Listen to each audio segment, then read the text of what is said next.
بسم اللہ الرحمن الرحیم۔ محترم سامعین، ناظرین و ویورز، السلام علیکم ورحمۃ اللہ وبرکاتہ۔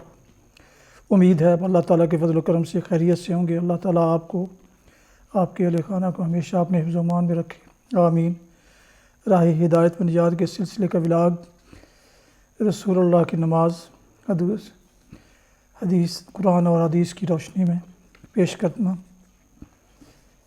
اپنے یوٹیوب چینل سے۔ اگر آپ نے اسے ابھی تک سبسکرائب نہیں کیا تو پلیز سبسکرائب کر کے، لائک کر کے بیل آئیکن کو ضرور پریس کر لیجئے گا، تاکہ آنے والے ایسے روحانی اور قرآنی ولاگز جو سراسر باعث خیر، باعث برکت اور باعث ثواب ہیں، وہ آپ تک اور دوستوں تک باقاعدہ اور بروقت پہنچتے رہیں۔ شروع کرتے ہیں آج کا ولاگ القرآن، قرآن و حدیث کی روشنی میں رسول اللہ صلی اللہ علیہ وسلم کی نماز۔ سورۃ النصر۔ اعوذ باللہ من الشیطان الرجیم، بسم اللہ الرحمن الرحیم۔ اذا جاء نصر اللہ والفتح ورأیت الناس يدخلون فی دین اللہ افواجا فسبح بحمد ربک واستغفر انہ کان توابا۔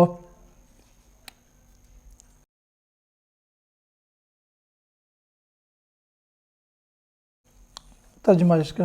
اللہ کے نام سے شروع کرتا ہوں جو نہایت رحم فرمانے والا اور بہت مہربان ہے۔ جب اللہ کی مدد اور فتح آ جائے اور آپ لوگوں کو دیکھیں کہ وہ اللہ کے دین میں فوج در فوج داخل ہو رہے ہیں، سو آپ اپنے رب کی حمد کے ساتھ اس کی تسبیح کریں اور اس سے مغفرت طلب کریں، بے شک وہ بہت توبہ قبول فرمانے والا ہے۔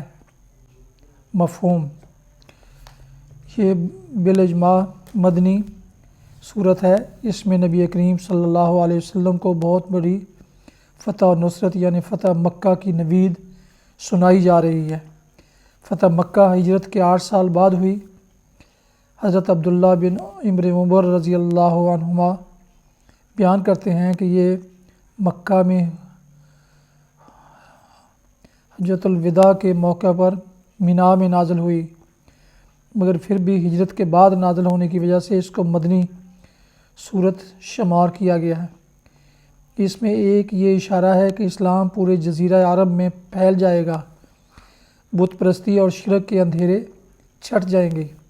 دوسرا اشارہ یہ ہے کہ محبوب خدا صلی اللہ علیہ وسلم کا مشن مکمل ہو رہا ہے، عنقریب آپ کی وفات ہو جائے گی۔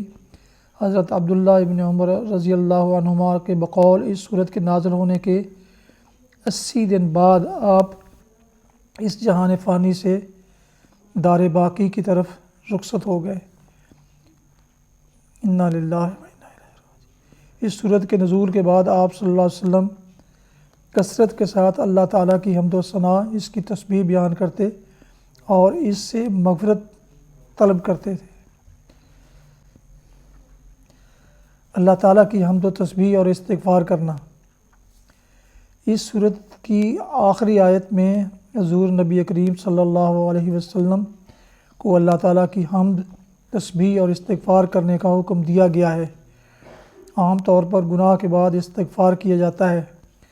حضور صلی اللہ علیہ وسلم تو معصوم عن الخطا ہیں، پھر آپ کو مغفرت طلب کرنے کا کیوں حکم دیا گیا ہے؟ علامہ غلام رسول سعیدی رحمہ اللہ علیہ نے اس کی درج ذیل توجیہات بیان فرمائی ہیں۔ سبحان اللہ بحمدہ، یہ دونوں کلمات اللہ تعالیٰ کی حمد اور تسبیح کے ہیں۔ اللہ تعالیٰ کی حضور نبی کریم صلی اللہ علیہ وسلم پر نعمتیں بے شمار ہیں۔ آپ ان کا کما حق و شکر ادا نہیں کر سکتے، تو اس پر اللہ تعالیٰ کی بارگاہ میں استغفار کریں۔ نبی معصوم جب اللہ تعالیٰ سے مغفرت طلب کرتے ہیں تو اس سے مراد یہ ہوتی ہے کہ ان کے درجات اور مراتب بلند کیے جائیں۔ اس سے یہ بھی مراد ہو سکتا ہے کہ آپ تعلیم امت کے لیے استغفار کریں۔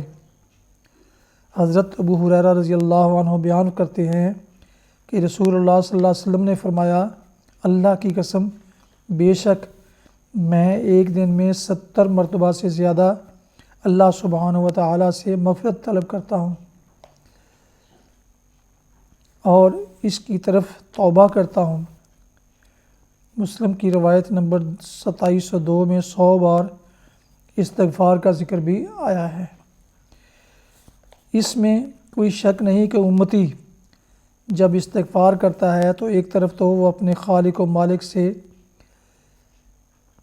صدق دل سے اپنے گناہوں کی معافی کا خواستگار ہوتا ہے اور پھر اس کی نعمتوں پر شکر ادا کرتا ہے، دوسری طرف اپنے پیارے نبی حضرت محمد صلی اللہ علیہ وسلم کی سنت پر عمل کر کے ان کی قربت پاتا ہے۔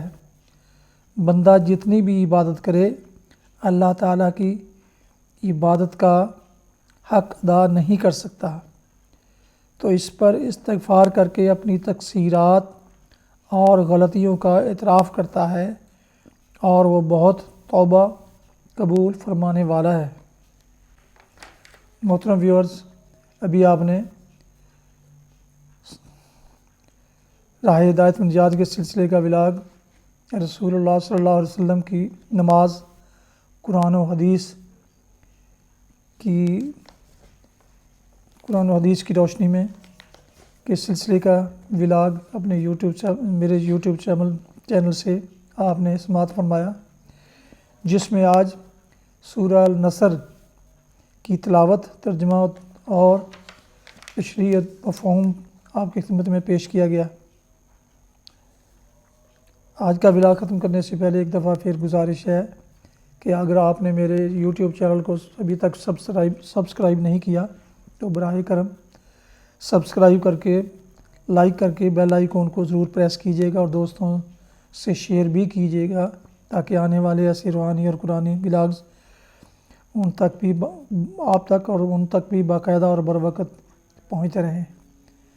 اور یہ ولاگ ایسے ولاگ سراسر باعث خیر، باعث برکت، باعث ثواب ہیں، لہذا اسے ضرور شیئر کیجیے، اس کا یقیناً ایک علیحدہ اجر آپ کو ملے گا۔ اللہ تعالیٰ آپ کا حامی و ناصر ہو، اللہ تعالیٰ آپ کو، آپ کے اہل خانہ کو ہمیشہ اپنے حفظ و امان میں رکھے، آمین۔ اپنا بہت خیال رکھیے گا، اپنی دعاؤں میں پاک وطن، والدین، آباء و اجداد، اعزاء و اقارب، دوستوں کے علاوہ اس چیز کو بھی ان میں شامل فرمائیں تو انتہائی طور پر شکر گزار ہوں گا۔ ختم کرتے ہیں آج کا ولاگ اس دعا کے ساتھ کہ آپ اور آپ کے اہل خانہ جہاں بھی رہیں خوش رہیں، شاد باد رہیں۔ السلام علیکم ورحمۃ اللہ وبرکاتہ۔